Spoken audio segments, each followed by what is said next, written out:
This Korean backyard fertilizer secret feeds plants for pennies, and honestly, it works better than store-bought. Most gardeners are trapped in the same expensive cycle.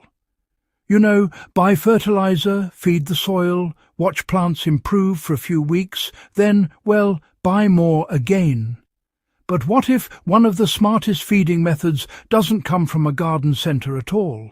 It actually comes from a simple Korean backyard tradition that turns kitchen scraps into powerful plant nutrition.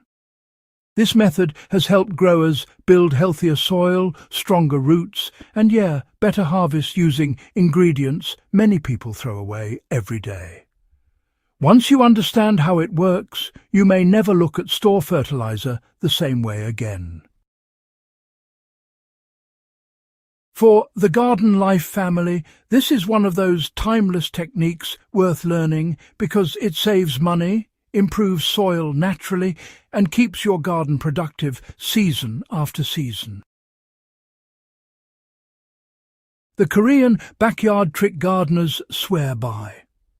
The method is homemade fermented plant fertilizer, often made using fruit scraps, vegetable waste, or fast-growing weeds mixed with brown sugar. Over time, beneficial microbes break everything down into a concentrated liquid packed with nutrients, enzymes, trace minerals, and natural growth compounds. Instead of forcing plants with synthetic salts, this approach works by feeding both the plant and the life in the soil. That means earthworms, fungi, bacteria, and all the unseen helpers that create rich, fertile ground. Many gardeners notice stronger stems, greener leaves, faster recovery after transplanting, and better flowering once they start using these natural ferments regularly. Why this works better than many bottled fertilizers? Most commercial fertilizers focus on delivering nitrogen, phosphorus, and potassium. While those nutrients matter, plants need much more than 3 numbers on a label. They need biology. They need minerals. They need a living root zone.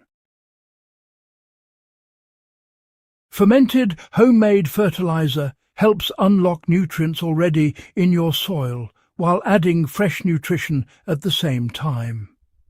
It can also improve nutrient uptake because, healthy microbes assist roots in absorbing what they need. That is why some gardeners see dramatic improvement even when they use less fertilizer overall. They're fixing the system, not just feeding the symptoms. What you need to make it at home. The beauty of this trick is how simple it is. You only need plant material, brown sugar and, a container. So, for this step, you'll want to use things like ripe banana peels, papaya, skins, pumpkin scraps, overripe fruit, spinach, stems, weeds before they seed, comfrey leaves, grass clippings that haven't been chemically treated, or, just plain old vegetable trimmings. Just keep in mind, soft materials, they break down the fastest. Now use equal weight of brown sugar to your plant material. If you don't have a scale, that's okay. Just use roughly 1 cup of packed chopped scraps to 1 cup of brown sugar. Next, choose a clean plastic bucket, a glass jar, or any food-safe container. Just remember, avoid metal containers since fermentation acids can react with metal. All right, let's go through how to make the fertilizer step by step. First, chop the plant material into small pieces. This helps the microbes break it down quickly. Place everything into your container and mix it thoroughly with the brown sugar, and then press it down firmly. So, what's happening here is that the sugar pulls moisture from the plant material, creating just the right environment for beneficial fermentation. Make sure to cover the container with a breathable cloth or a loose lid. This way, gases can escape while insects stay out. Now, store the mixture in a cool, shaded place for about 5 to 7 days. Over time, you'll notice liquid forming at the bottom. That liquid, right there, is your concentrated fertilizer. After 1 week, go ahead and strain the liquid into a bottle.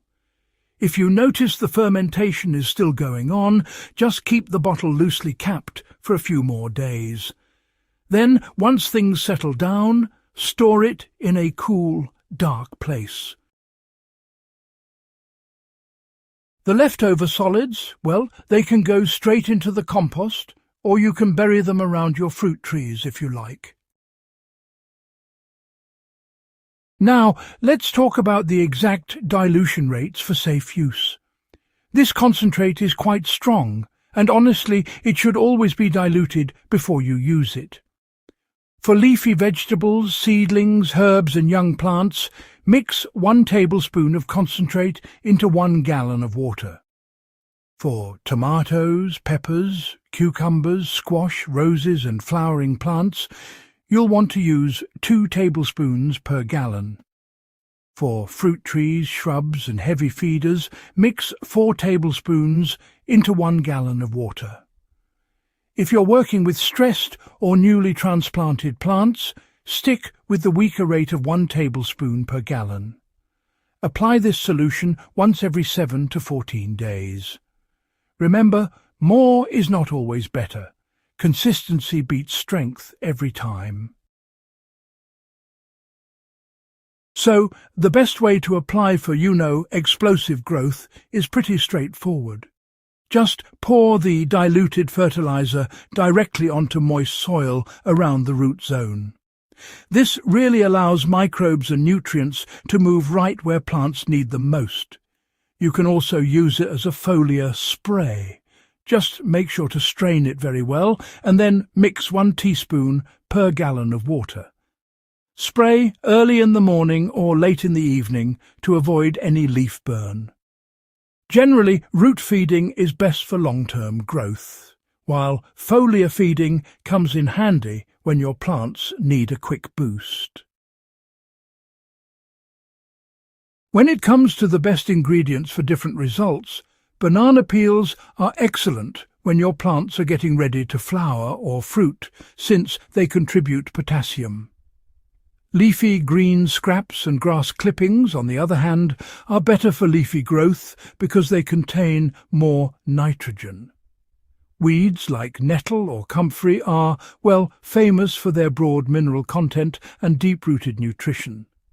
Fruit scraps help feed microbial life and often create especially active ferments. You can always rotate ingredients throughout the season, depending on what your garden needs. Mistakes that ruin the batch can be, surprisingly common. Too much water at the start weakens fermentation, so it's best to let the plant juices come out naturally. Sealing the container airtight right away can cause pressure to build up, so remember to keep it vented during active fermentation. Using diseased plant material might spread problems, so only use healthy scraps. Applying undiluted concentrate can actually burn roots or stress plants, so always dilute.